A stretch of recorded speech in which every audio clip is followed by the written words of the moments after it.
अरब की एक औरत का वाकया। अरब में एक औरत थी जिसका नाम उम्मे जाफर था। वो इंतहाई सखी और फयाज थी। लोगों में यूं तकसीम करती थी कि दाएं हाथ को बाएं हाथ का इल्म ना होता।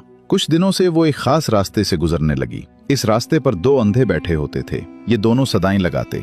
एक अंधा कहता था, इलाही मुझे अपने फजलो करम से रोजी अता फरमा। दूसरा अंधा सदा लगाता, या रब मुझे उम्मे जाफर का बचा हुआ अता कर।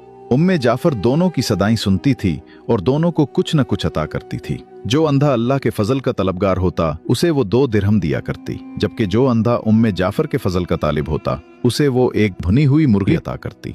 दिलचस्प बात यह थी कि जिसे भुनी हुई मुर्गी मिलती वो अपनी मुर्गी दूसरे अंधे को 2 दिरहम में बेच देता। ये सिलसिला कई दिनों तक चलता रहा। एक दिन उम्मे जाफर उस अंधे के पास आई जो उससे कहा करता था, या रब मुझे उम्मे जाफर का बचा हुआ अता कर। उम्मे जाफर ने उससे पूछा, क्या तुम्हें 100 दिनार मिले हैं? अंधा हैरान हो गया और बोला, नहीं, मुझे तो सिर्फ एक भुनी हुई मुर्गी मिलती थी जिसे मैं 2 दिरहम में बेच देता था।